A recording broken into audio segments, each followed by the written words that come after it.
Shalom à toutes et à tous. Nous allons parler ce soir de Parashat Vayetze. C'est la sortie de Jacob d'Eretz Israël. Et je voudrais parler donc surtout de ce mariage, de ce double mariage de Rachel et Léa de Jacob. Jacob, donc, comme nous le savons, quand il arrive chez Lavan, il rencontre d'abord Rachel, et ensuite Léa. Le mariage était donc prévu pour commencer avec Rachel, mais le matin, il retrouve donc sa sœur Léa. Et ensuite, 7 ans plus tard, il se marie avec Rachel. C'est ce mariage, ce double mariage de Rachel et Léa, nous donne donc la possibilité de comprendre les deux aspects de la présence divine de la Shrina dans ce monde.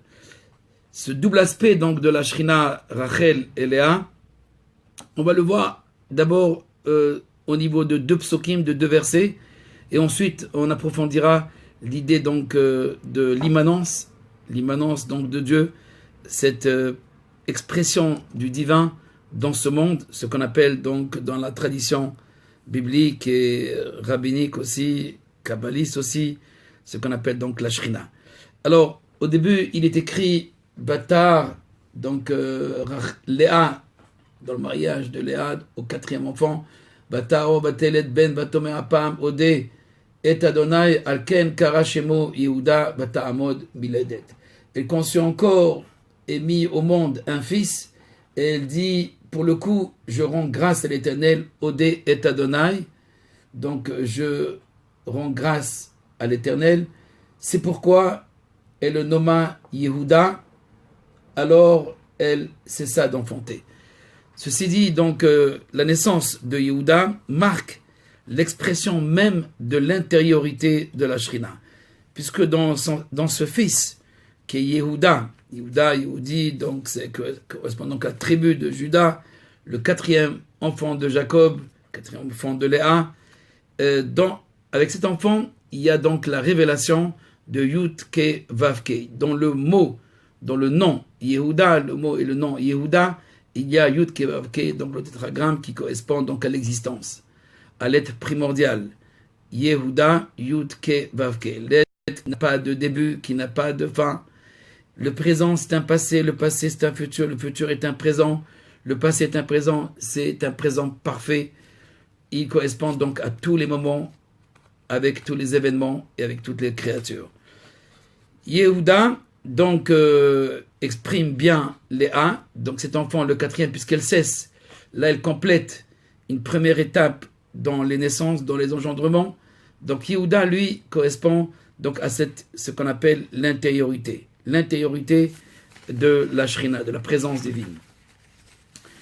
Avant donc d'essayer donc de commenter cet aspect de Léa, qui correspond donc à la présence divine, mais au niveau caché, au niveau donc de l'intériorité, nous parlerons encore d'un verset, cette fois-ci de Rachel.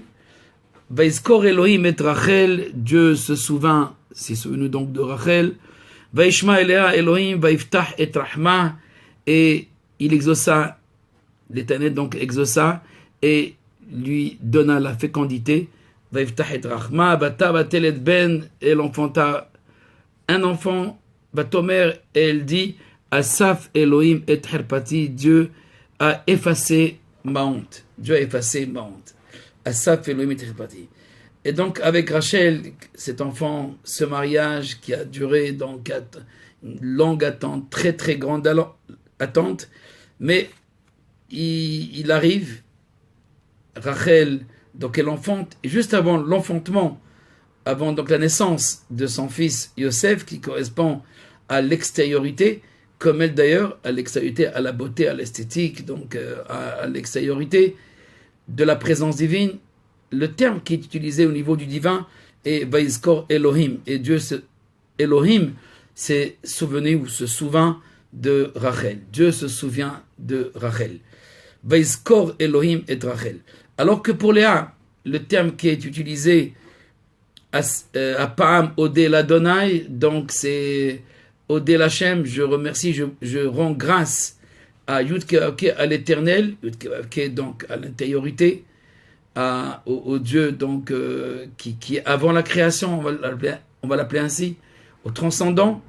Pour Rachel, elle, cet enfant, il rassemble, ou plutôt il efface sa honte. Asaf, Elohim et Herpati.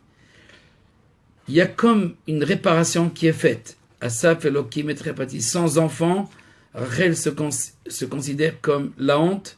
Et maintenant, avec la naissance de cet enfant, elle dit Asaf, Elohim et Herpati. Et pourtant, si, bien que le terme Elohim correspond au Dieu de la création, donc à ce Dieu qui correspond à la manifestation de l'Éternel au niveau de créateur, et comme nous savons que créateur correspond donc à l'extériorité, puisqu'en fait c'est une action qui est extérieure à l'infini, et Rachel, elle retient pour le moment donc cet aspect qui correspond à Elohim. N'oublions pas que Elohim, cet aspect du divin correspond donc à Teva, c'est-à-dire à l'extériorité, la nature.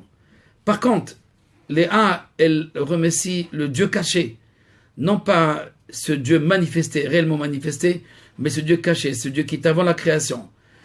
Apam Odel Adonai. Donc il s'agit donc de remercier Hachem, Yudke Vavke.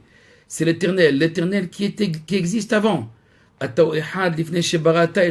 Tu es un avant la création. Donc ce un qui est avant la création du monde, qui n'est pas donc ce un qui contigue, ce un qui se relie à la création, ce un qui est à l'extérieur, un qui n'est pas dénombrable, un qui n'est pas donc dans le nombre. Tu es un mais non pas dans le compte, tu ne rentres pas dans le nombre, comme explique le Zohar. Et Léa se relie à ce un qui n'est pas dans le nombre, qui ne se relie pas. Donc Léa, elle demande pas quelque chose de spécifique à Dieu. Et Dieu ne lui répond pas à une question, à un problème. Elle le remercie quand même. Elle le remercie quand même parce que elle sait pertinemment que même si il ne se révèle pas à elle, il ne lui parle pas.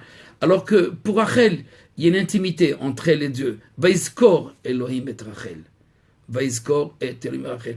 Et là, il y a un paradoxe. Rachel qui correspond à cette extériorité du divin, Rachel qui correspond à cette présence divine, mais au niveau, je dirais, des choses banales, ou des choses vaines, ou des choses même de ce monde, comme la subsistance. Mais, ma foi, il y a aussi la progéniture, qui n'est pas une chose qui est vaine. Mais quand même, c'est un besoin de la femme. Elle dit d'ailleurs, Rachel, à son mari, Havali banim ometanochi, donne-moi des enfants, sinon je meurs.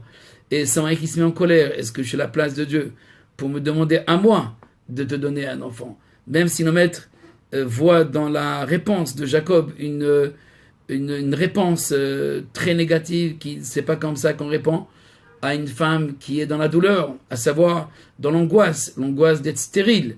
Donc Jacob n'est pas conscient, ou plutôt n'a pas cette compassion pour Rachel, qui, elle, il aime Rachel, mais il ne comprend pas très bien donc ce manque, cette lacune, celle de ne pas avoir d'enfant.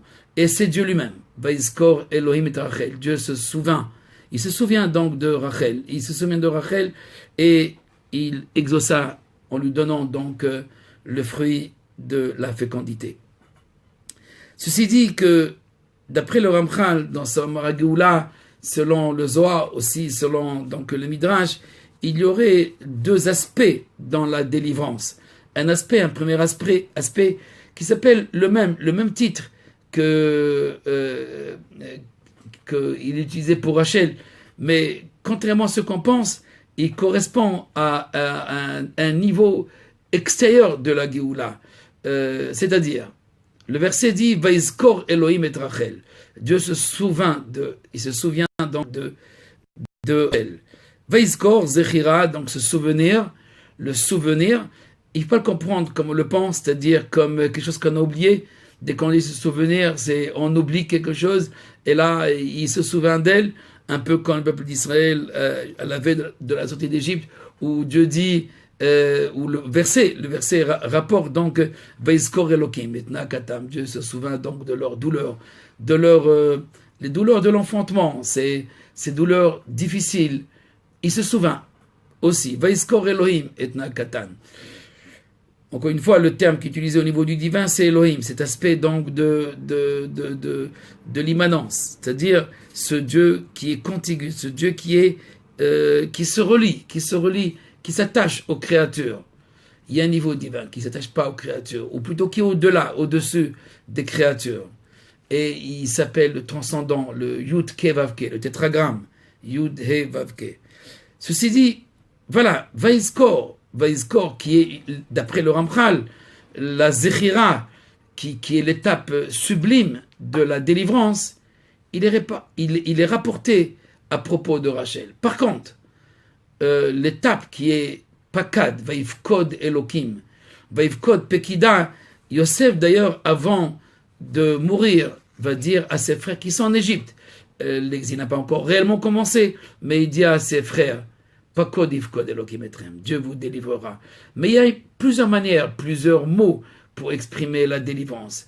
Pekida, la délivrance au fait d'une femme qui va accoucher, qui va maintenant engendrer un enfant. Alors on dit la délivrance, elle a une délivrance, elle se délivre de quelque chose, elle délivre son enfant, elle se délivre aussi de son enfant.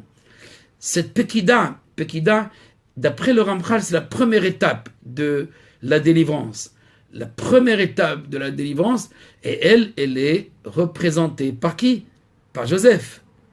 Parce que Joseph, lui, Yosef, le fils de Jacob, représente cette première étape.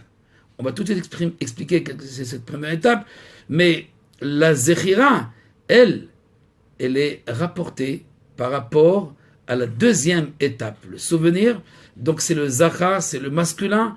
C'est la Pekida, c'est la délivrance au niveau féminin, mais il y a un niveau masculin ou un niveau donc de faire une action, mais une véritable révélation qui est de l'ordre de la mémoire, qui est de l'ordre donc de se souvenir. Souvenir de quoi? Et même s'il y a souvenir, on voit que pour Rachel, le verset qui précède l'enfantement, l'engendrement, donc la naissance de Joseph, c'est plutôt Vaïskor, alors que pour Rachel, on aurait bien vu plutôt Vaïfkod, comme Yosef lui-même dit à ses frères, pas Kod Ifkod, une délivrance qui est inférieure. Il y a deux genres de délivrance. Pour la faire courte, la délivrance qui est au niveau de Joseph, c'est celle de la délivrance qui est matérielle. À savoir, on sort de l'exil, mais un exil matériel. Un exil donc de l'extériorité. On n'est plus soumis à la souffrance, à l'esclavage. Avec Yosef, il n'y a pas d'esclavage. Il y a une force, il y a une puissance qui permet donc de sortir de cet esclavage. D'ailleurs, Yosef est lié, comme nous l'avons vu déjà plusieurs fois, à cette dimension donc de la force, de la guerre, de la bataille, de l'économie, la souveraineté, mais au niveau économique, au niveau donc de la bataille, de la guerre, au niveau donc de le Messie qui nous délivre, mais de la souffrance matérielle. Ça, c'est la Pekida, c'est être délivré. C'est une souffrance qui est matérielle, qui est physique. Mais par contre, il y a une autre souffrance, une souffrance qui est celle donc de l'ordre de la mémoire. On est prisonnier de notre mémoire, on est prisonnier de notre passé. Et là, il faut sortir, on doit sortir. Et c'est la Zechira, c'est la seconde étape, et qui est liée, Vaiskor Elokim. Il se souvient, et il leur envoya donc Moïse. Pourtant ici, il y a une anomalie.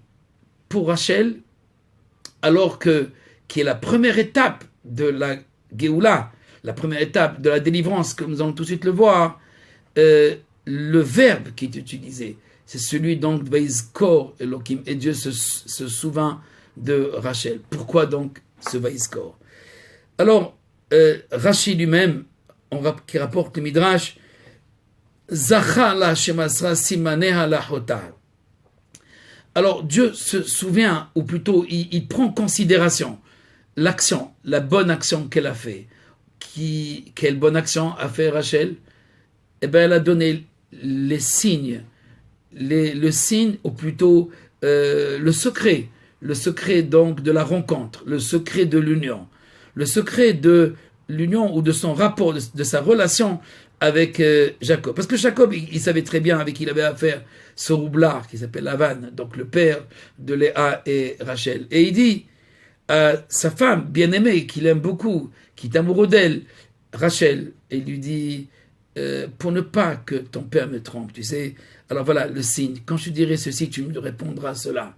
Elle a donné le secret, elle a donné la clé de l'union, la clé de cette union entre la femme et l'homme.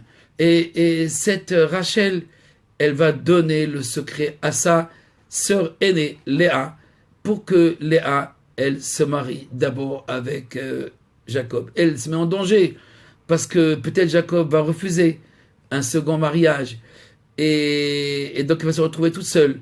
Oui, mais Léa a été promise pour Esav, pour l'aîné. Et maintenant, Rachel elle était promise pour le petit, pour le cadet, pour Jacob. Et là, Léa pleure, d'après nos maîtres dans le Midrash. Léa qui pleure, et donc de tomber dans le sort de Esav. Et Rachel, elle donne le secret de l'union à sa sœur Léa. Et c'est Léa qui va donc avoir un rapport le jour du mariage de Rachel. Elle prend la place, elle prend le lit nuptial, elle prend donc la place de Rachel. Et donc elle prend un petit peu, on va l'appeler dans la Kabbalah, le rôle un petit peu de Mashiach ben David. Elle prend le rôle de cette délivrance qui est de l'ordre de l'intériorité. Parce que le mariage de Léa, il faut le reconnaître, c'est un mariage de l'ordre de l'intériorité. Le mariage de Rachel, du moins au début, c'est un mariage comme tous les mariages, de l'ordre de l'extériorité. C'est le coup de foudre, c'est l'amour. Vayahav Yaakov et Rachel. Yaakov, dit le verset clairement, aime Rachel. Quant à Léa, il n'est pas rapporté qu'il aime.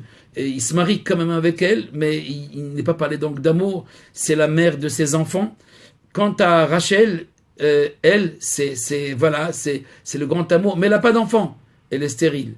Mais puisqu'elle a donné donc le secret, le code entre elle et son mari, Jacob.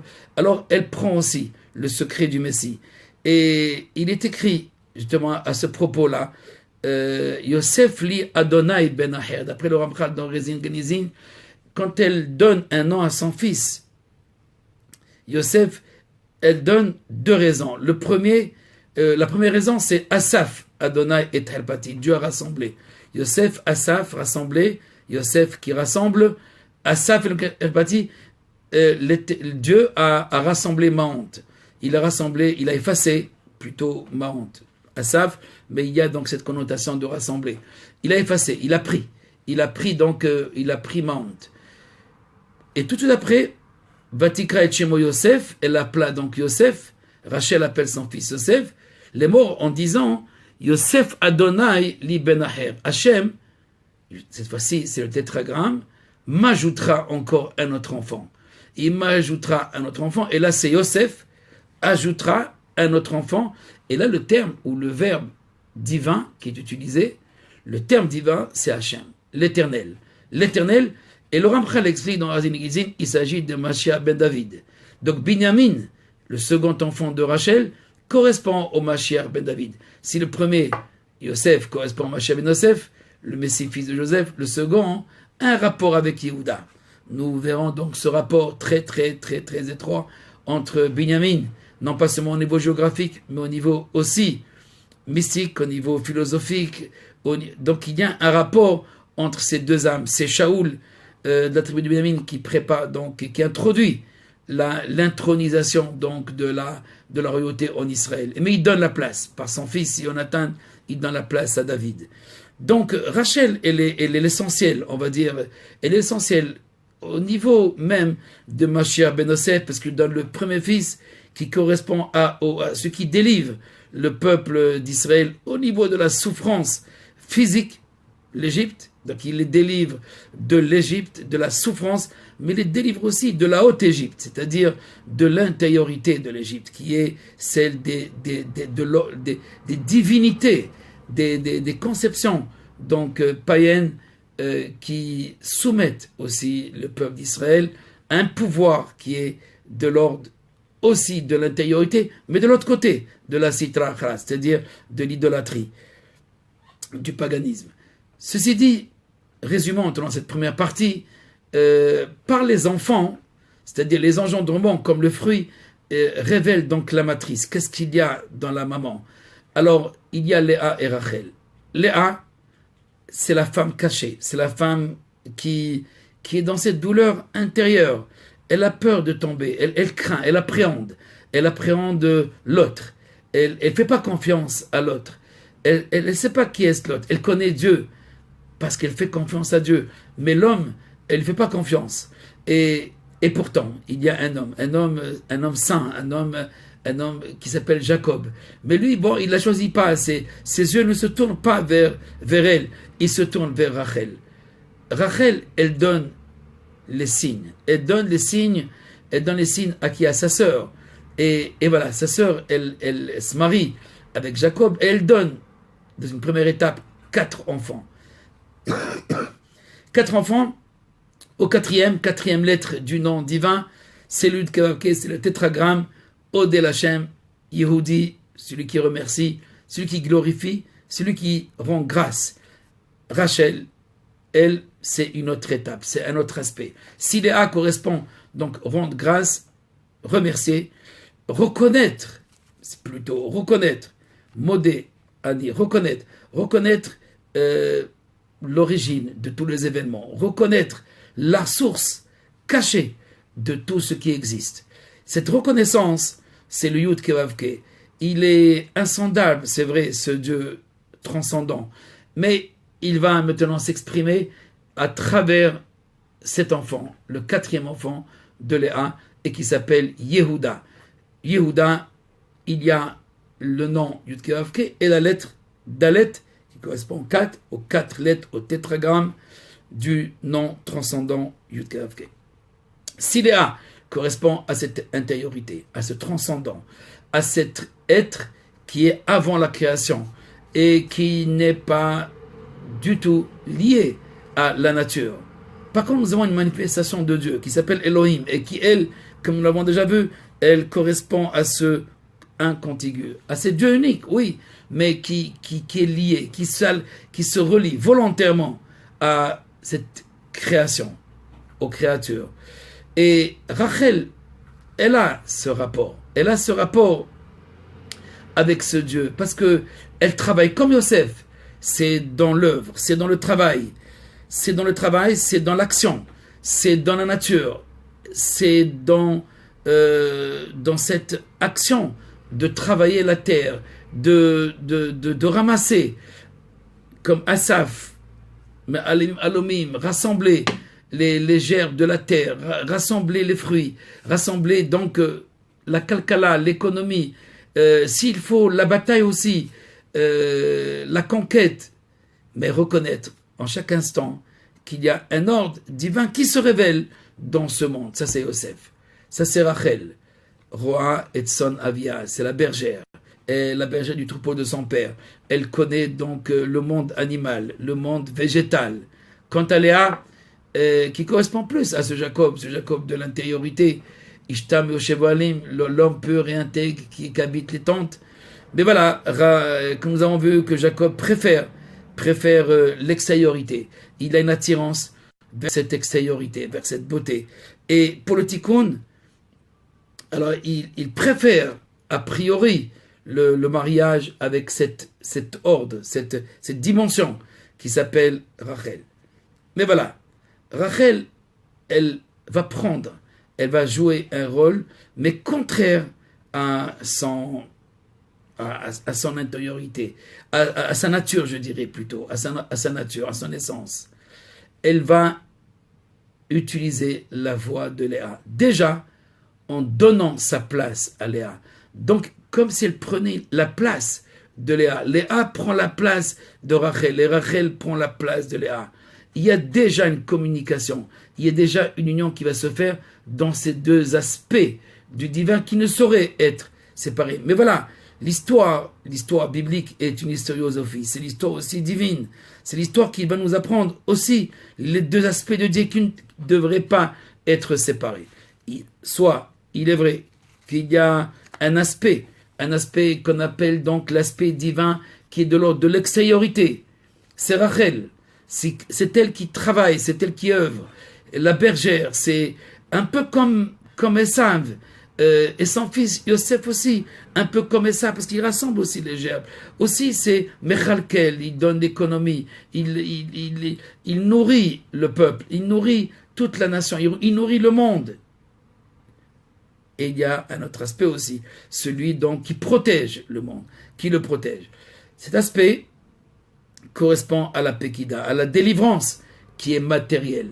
La délivrance matérielle, c'est le Mashiach ben Yosef. C'est Mashiach ben Yosef, c'est cet aspect qui s'appelle Rachel, qui commence par l'aspect de la Shrina, la présence divine qui est Rachel. La délivrance matérielle, encore une fois matérielle, même si le terme utilisé c'est Vaizkor Elohim et Rachel. Même si c'est le verbe souvenir, et souvenir, c'est l'aspect intérieur de la délivrance, l'aspect de l'intériorité de la délivrance. Mais parce que Rachel, elle a fait une action pour Rachel, pour sa sœur Léa. Rachel a fait une action pour sa sœur Léa. Zachar la shemasra la chota. Donc ce Zachar, c'est uniquement parce qu'elle a fait une action pour sa sœur. Elle a fait une action pour permettre à ce que l'intériorité, comme pour nous montrer que l'aspect de l'extériorité, ce qu'on appelle la shrina, la présence divine, tout le monde en a besoin, même les uns qui est l'ordre de l'intériorité, même l'intériorité a besoin de l'extériorité. Même l'intériorité, cet aspect, donc, il ne peut pas se révéler sans d'abord révéler cet aspect de l'extériorité. C'est pour ça que la délivrance elle commence d'abord au niveau physique, matériel. Je vous ferai sortir. Je vous délivrerai. Et ensuite, Vega'alti, je vous libérerai. C'est un niveau déjà de la libération, de la délivrance au niveau de la sainteté, au niveau de l'âme. Ensuite, la carte otrem, je vous prendrai comme un peuple. Il y a quatre langages, ou plutôt 4 idiomes ou 4 aspects de la délivrance qui correspondent à deux aspects, c'est-à-dire la délivrance matérielle, je vous sortirai d'Égypte, je vous ferai sortir, je vous délivrerai. C'est un niveau matériel, c'est comme quelqu'un qui sort de la prison. On sort de la prison, mais notre âme peut rester en prison. Je vous donnerai, je vous délivrerai, c'est-à-dire au fait du joug, c'est-à-dire que vous n'aurez pas faim, vous aurez tout ce qu'il faut. Mais on est encore dans la délivrance matérielle. Ça correspond à Rachel, à cet aspect de la présence divine au niveau matériel. Mais il y a un niveau donc de l'intériorité qui lui est là. C'est Vegalti, je vous libérerai. Je vous libérerai, ça correspond à déjà Yudke dans le tétragramme, ça correspond au niveau supérieur, suprême du tétragramme, c'est-à-dire c'est la libération au niveau de l'âme humaine. Un homme peut sortir de l'exil physique, l'exil, on va dire, celui de l'Égypte, celui donc matériel. Mais dans l'Égypte, il y a tous les exils. Il y a l'exil de Babylone, et l'exil de la Perse, il y a l'exil de la Grèce, et il y a l'exil de Rome. Donc, ces quatre exils qui correspondent donc aux quatre aspects de la délivrance, et qui correspondent à ces deux dimensions. Il y a une dimension de la délivrance qui est matérielle. Le corps est prisonnier. Notre esprit est aussi prisonnier parce qu'on ne sait pas comment s'en sortir. Mais il y a un niveau plus profond, qui est celui donc de la délivrance, qui est intérieur, qui est l'âme. L'âme est libre. La liberté de penser, la liberté de s'unir à l'éternel, de sortir, de se surpasser. Cet aspect s'appelle Léa. Si on a expliqué donc ces deux dimensions, c'est-à-dire ces deux dimensions de la délivrance, alors ils correspondent à ces deux aspects de la présence divine. Un aspect de la présence divine qui s'appelle Rachel, Et ça, c'est le terme donc de Vaizkor Elohim et Rachel, c'est Elohim. C'est la dimension donc de Elohim. Et il y a cet autre aspect qui est celui de Odé l'Adonai, celui Ata, Apam, Odé Hashem, Odé Hashem. Donc maintenant, je remercie. Maintenant, je me rattache. Maintenant, je reconnais. Je reconnais la transcendance. Je reconnais l'origine des origines. Je reconnais maintenant ce cachet. Mais l'homme d'abord, il veut la réponse à sa question. La réponse d'abord à ses problèmes. Cet aspect, c'est celui de Rachel. La réponse aux problèmes physiques, c'est mécanique. Et il y a une réponse aux problèmes que tu connais même pas. Les problèmes qui sont de l'ordre de l'intériorité.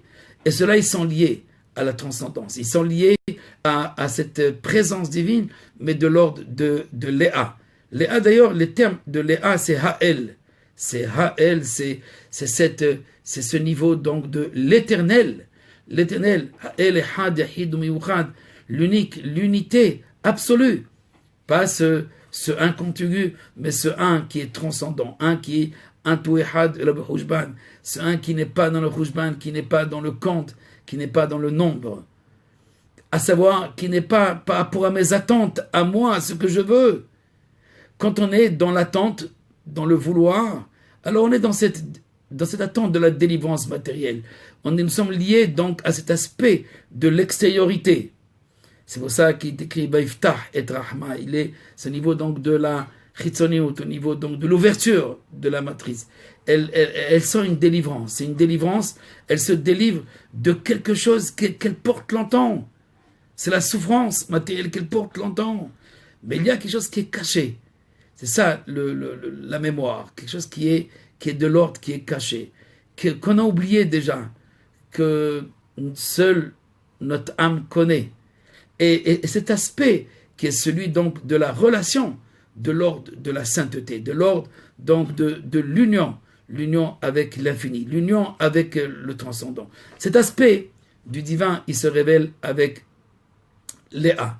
Léa et Rachel, comme nous venons de dire, correspondent à Mashiach ben David et Mashiach ben Yosef. Ils correspondent soit, c'est vrai, à ces deux Messie, fils de David et Messie, fils de Joseph. Messie, fils de David, qui lui, c'est le temple, c'est Jérusalem, c'est le temple saint, c'est la prophétie, c'est l'intériorité, c'est l'union, c'est Léa. Et il y a cet autre aspect qui est Mashiach ben Yosef, qui est la délivrance matérielle. La délivrance matérielle, mais qui est liée aussi à cet aspect du secret, du sod, comme dit d'ailleurs le Agra dans Kolator, que le Mashiach ben Yosef est lié aussi au Razin de Oraita, c'est-à-dire au secret de la Torah.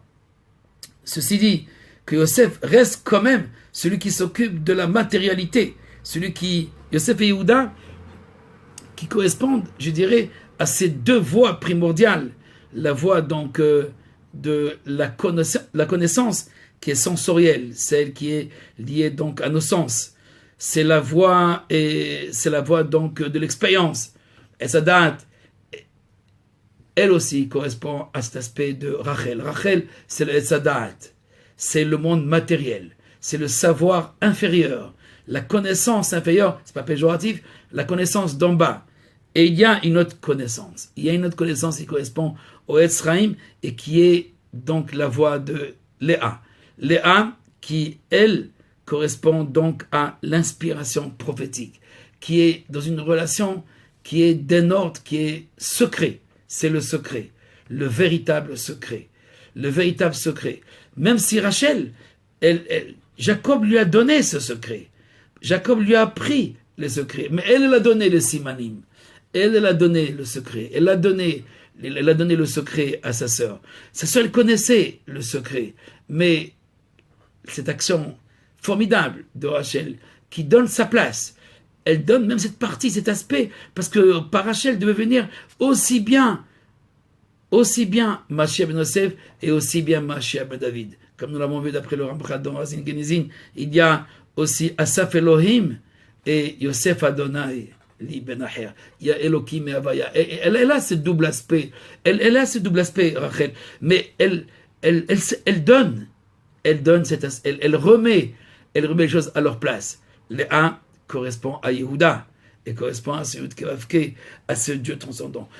La présence divine, elle a deux composantes, elle a deux dimensions. La présence divine, c'est l'histoire. C'est l'histoire du monde, l'histoire de l'humanité. Mais l'histoire divine, c'est l'histoire divine de l'humanité. À savoir, l'histoire n'est pas un croisement accidentel, n'est pas un carrefour de faits, d'événements qui se rencontrent par hasard. Non. Il y a une rencontre, effectivement, d'événements, de créatures, des hommes, des personnes, amis ou ennemis, peu importe. Il y a donc cette rencontre. Il y a la rencontre de la créature avec l'autre, et qui est au niveau de l'extériorité, et il y a la rencontre au niveau de l'intériorité. Au début, la rencontre des créatures, ou plutôt l'histoire dans son aspect extériorité, correspond à Elohim. C'est l'aspect de la présence divine au niveau de Elohim. C'est-à-dire, voilà, je donne un exemple. Sarah n'a pas d'enfant, et elle prend donc Agar, la servante, et la donne à son mari. Et il a un enfant qui s'appelle Ishmaël. C'est une histoire au niveau de l'extériorité. La même chose, Jacob, il arrive, et tout à coup, il voit Rachel qui arrive avec bergère de qui ? De moutons de son père. Une rencontre accidentelle ou pas accidentelle, mais en tous les cas, c'est une rencontre au niveau de l'extériorité. Ça, on peut comprendre, bien sûr, tout de suite l'intériorité qu'il y a dans l'événement, mais parfois il faut attendre quelque temps. Il faut attendre cette révélation qui est cachée dans l'histoire. Cette révélation cachée de l'histoire, c'est Esther. C'est Esther, c'est le Aleph qui est dans le Seter, c'est l'unité qui est cachée. Mais il y a une voix qui n'est pas cachée, qui est révélée, c'est Rachel. Rachel, c'est le bassar, c'est la chair. Rachel correspond justement à la beauté, donc à l'esthétique, à la forme. C'est le bassar, dit le Ramchal. Léa, c'est les atzamot, c'est les os. C'est l'intérieur du corps. On va aller plus loin. Rachel, si ça correspond au bassar, c'est-à-dire la chair, en hébreu, bassar, avec une inversion de mots, devient shever. Bassar, c'est le shever, c'est la shvira. Bassar, shever, shvira takelim. C'est la brisure des vases, c'est la brisure du corps. Le corps se démonte à un moment ou l'autre. Parce qu'au fait, il n'est pas lié à l'éternité. Parce qu'il n'est pas lié à la nitzriout, à l'éternité, le corps donc doit se démonter à un moment ou l'autre. Mais il a son temps, il a son moment, et il a cette attirance, il a cette force, cette puissance. Mais il lui manque l'intériorité, il lui manque l'éternité. Alors, il est vrai que l'histoire, elle commence d'abord avec un aspect qui est de l'extériorité. Mais attention, il ne faut pas relier l'aspect de l'extériorité à l'histoire, parce qu'il s'est passé ceci, parce qu'il y a eu tel dictateur, parce qu'il y a eu il y a eu Haman, parce qu'il y a eu... Non, tout ça, bien sûr, c'est resté très bas dans notre perception de l'histoire. Il faut à Mordechai et Esther pour aller dans cette direction de Léa. Léa, elle agit pas comme Rachel, elle agit pas au niveau de l'extériorité. Comme Yosef, ma chère Yosef, c'est un combattant. C'est quelqu'un qui va en guerre. C'est comme Rachel aussi. Elle sort, elle est bergère, elle dirige. C'est l'aspect donc divin de l'extériorité. C'est Rachel, c'est la Shrina au niveau de la Hitzoniout. C'est le Bassar. Et il y a cette autre dimension. Cette autre dimension qui, lui, n'est pas liée à la souffrance. Il est lié à une joie intérieure. Et même si, à l'extérieur, c'est vrai, Léa, elle pleure, mais elle pleure avec une grande confiance. Il y a des larmes, il y a des larmes. Il y a des larmes qu'on sort, et il y a des larmes qu'on laisse. Les larmes qu'on laisse, c'est la catastrophe, c'est la détérioration du corps. Mais les larmes qui sortent, c'est le dam aïn, dima, dam aïn, c'est ce sang qui est purifié. Le dam, c'est ce sang qui est purifié et qui devient blanc, transparent par justement les larmes. Ça, c'est Léa. Elle transforme la souffrance en allégresse. c'est comme c'est dans Purim. C'est aussi Esther, c'est la même chose. Esther comme Léa, comme Tzipora aussi, la femme de Moïse. Ils correspondent toutes à ce féminin divin, mais de l'ordre de l'intériorité. Et cet ordre de l'intériorité, il ne peut pas se révéler. Il ne peut pas se révéler s'il ne commence pas par un aspect de l'extériorité, c'est-à-dire par une action matérielle, physique. Et dans ce cas-là, il faut reconnaître dans l'aspect physique et matériel aussi un ordre divin. Pour prendre un exemple de celui de la délivrance du peuple d'Israël, elle commence par un aspect qui est matériel, sortir des pays étrangers, sortir donc au niveau de l'extériorité. Mais on peut rester à ce niveau-là et on croit que c'est la délivrance. On est dans le nationalisme. Et bien sûr, ce n'est pas du tout la véritable délivrance. Il y a un ordre où il faut sortir de la pensée, de la philosophie grecque, c'est-à-dire d'un autre ordre de reconnaissance, de reconnaître le cachet, de reconnaître celui qui fait brûler l'huile, pour parler de Hanouka, pour parler donc de l'huile que les Maccabées ont trouvé, que les prêtres ont trouvé, ces petites fioles d'huile. Et donc c'est pas l'huile qui brûle la mèche, c'est la force, c'est l'or divin, c'est le cachet. C'est le cachet et c'est pas l'huile, donc c'est pour ça que l'huile peut rester encore plus longtemps, plus que le temps qui lui est alloué. De même le corps, il peut rester plus que le temps qui lui est alloué si il rencontre, si ce divin intérieur, c'est-à-dire cet aspect de la présence divine de l'ordre de l'intériorité qui correspond donc à Léa. Je dirais que Rachel n'a pas de sens sans Léa, mais Léa n'a pas de révélation, n'a aucune révélation sans Rachel. Elle ne peut pas se révéler, elle existe sans Rachel, mais Rachel ne peut pas exister sans Léa. L'extériorité ne peut pas exister sans l'intériorité. L'intériorité, elle existe sans l'intériorité.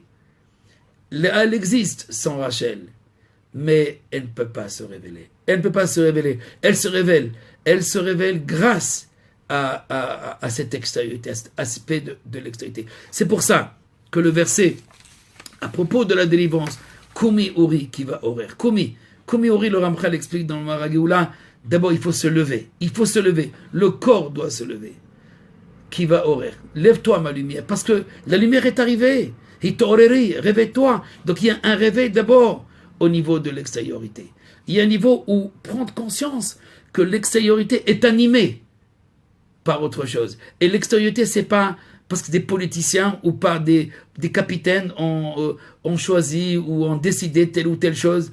Non, c'est vrai, il y a un choix de quelques hommes, il y a une action de la part de certains hommes, mais ce choix, cette action, elle procède d'une âme qui s'appelle la présence divine cachée, et c'est elle qu'il faut découvrir, c'est elle qu'il faut dévoiler. Sinon, alors, on reste au niveau de l'histoire qui est extériorité, elle va nous apprendre qu'il y a un Achashverosh, qu'il y a un Haman, qu'il faut avoir peur et qu'il faut se disputer et qu'on est en guerre contre nos ennemis et nos ennemis nous en veulent. Mais non. Tout ça se réveille de l'extériorité. C'est uniquement pour te faire prendre conscience de quelque chose. Et là, tu es délivré complètement, même de la souffrance qui est matérielle.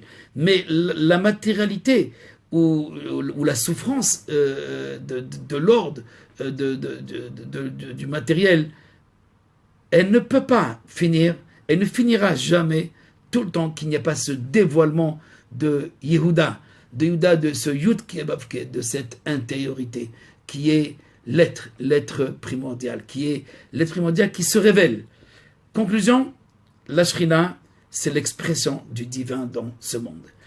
La Shrina, la présence divine, c'est l'expression. Mais il y a deux expressions. Il y a une expression qui est au niveau sensoriel, au niveau palpable, matériel, qui va être reconnue par la subsistance, par la délivrance d'une guerre, par la délivrance de l'enfantement.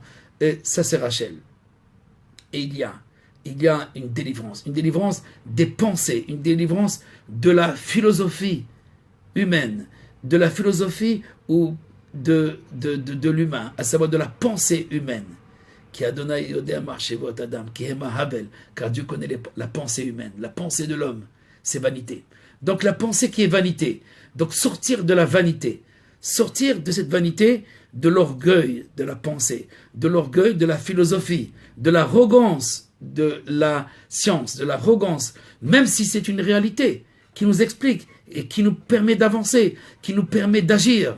Oui, mais c'est une arrogance, ça reste une vanité par rapport à cette intériorité qui est l'ordre de Léa, l'ordre que tout travaille pour elle, c'est-à-dire la présence divine qui est cachée, mais on la reconnaît, en reconnaissant, c'est ça, Apam Odé, maintenant je reconnais, je remercie, je glorifie ce cachet, en glorifiant le cachet, alors on obtient cette révélation de l'unité. Et c'est ça donc la puissance donc de Léa.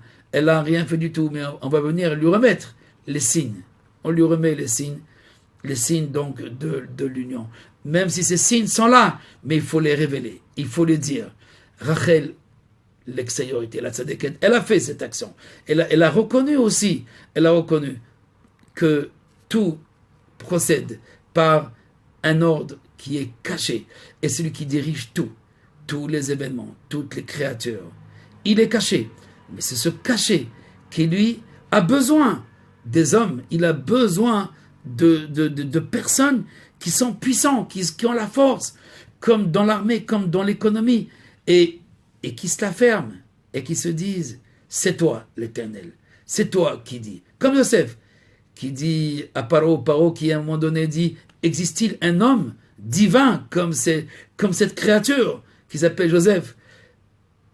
Et Joseph lui dit, non, c'est pas moi. Elohim Yahane et Shlom Paro. C'est Dieu, c'est l'Éternel qui va répondre à ta question. C'est l'Éternel qui répond à ta question. Donc, il va révéler le cachet. L'extériorité, tout son rôle, c'est de révéler justement le cachet. Et de là que pour ça, c'est pour ça que Rachel, elle donne les signes à sa sœur Léa pour qu'ils s'unissent, lui, Jacob, avec elle, avec Léa. Et révéler que le monde est dirigé, non pas par rapport à ce qu'on croit, ce qu'on pense, mais par rapport à un ordre qui est de l'ordre de Etzraïm, de l'éternité. Cette éternité qui intègre la temporalité, puisque l'extériorité est liée à la temporalité seulement, comme le corps. Mais on peut arriver à partir, et on doit arriver à partir de l'extériorité. Il ne faut pas dédaigner l'extériorité. Il ne faut pas dédaigner la délivrance matérielle, physique. Et c'est par elle, par la reconnaissance, en octroyant, en donnant notre esprit, en donnant notre foi à qui? À cet ordre de la présence divine qui est intérieure, qui est cachée. Alors dans ce cas-là, on mérite tout de suite. Lorsqu'on reconnaît, alors quand on dit Moderni, je reconnais, merci Éternel de ce que tu m'as donné. Mais c'est quoi tu m'as donné? Mais c'est toi qui as cultivé, c'est l'oxygène qui te donne à respirer. Pas du tout. Akoneshima veneshima, pour chaque respiration. Tu dois le glorifier. À savoir, il n'y a rien qui est naturel. Et même si la science et la nature nous expliquent que tout est naturel, que la nature c'est Dieu. Oui, cette nature, elle est d'un ordre. Bien sûr, elle est animée par l'ordre caché, qui est le Yud Kevavke. Il n'y a pas de Elohim sans Yud Kevavke. Mais il y a Yud Kevavke sans Elohim. Il y a une intériorité sans extériorité. Il y a une Léa sans Rachel. Mais il n'y a pas de Rachel sans Léa. Et Rachel reconnaît cette vérité. C'est pour ça que ces deux aspects du divin, on a besoin de ces deux aspects. Mais si un instant, je crois que c'est ma force, c'est mon intelligence qui m'a fait réussir, qui m'a fait gagner, alors ça, dans ce cas-là, je tombe dans la brisure, dans la shvira, dans la déconnexion. Rachel, en donnant sa place, elle rentre dans la connexion avec l'intériorité. C'est pour ça qu'elle va utiliser les deux verbes, Asaf Elohim et Yosef Adonai, Li Ben Acher. Asaf Elohim, Dieu a effacé ma honte. À savoir, tu reconnais Dieu que par rapport à un manque. J'ai pas de quoi manger, j'ai pas d'enfant. Et donc ton Dieu, c'est un libérateur, il te délivre. Il te délivre. Mais de quoi il te délivre? Du matériel, c'est tout. Dans ce cas-là, c'est pas suffisant. Ce matériel va disparaître tôt ou tard. Mais Par contre, si tu reconnais dans ce matériel, dans cette délivrance, qu'il y a un ordre qui est plus haut, et il délivre ton âme de l'asservissement, des mauvais esprits, des faux esprits, alors dans ce cas-là, tu rentres dans la voie de l'éternité. Et c'est là le deuxième aspect de la Shrina, de la présence divine, qui est Yud Kavke. C'est pour ça, Léa et Rachel. Léa et Rachel, les deux correspondent donc à ces deux aspects de l'expression du divin dans ce monde. L'un, c'est de l'ordre de l'intériorité, c'est Léa, et Odé, l'Adonai, c'est Yud Kavke, c'est le tétragramme, et Rachel, c'est Elohim, qui correspond donc à cette extériorité, à cette matière, à cette nature, etc. Et les deux, comme nous le verrons, par leurs engendrements, par Mashiach ben David et ben Yosef, c'est-à-dire le fils, le petit-fils de Léa et le petit-fils de Rachel, vont donc en s'unissant, alors ils complètent, ils font donc la réparation totale du monde par l'union de ces deux aspects. Pour le moment, nous sommes par le tikkun qui a commencé, l'étape du tikkun qui a commencé par ces deux femmes, par Léa et Rachel. Voilà donc pour aujourd'hui, pour les deux aspects donc du divin, de l'expression du divin dans ce monde, intériorité et extériorité. Alors en attendant donc notre prochaine rencontre, je vous souhaite une bonne soirée et à très bientôt. Kol Tov, Shalom Uvracha.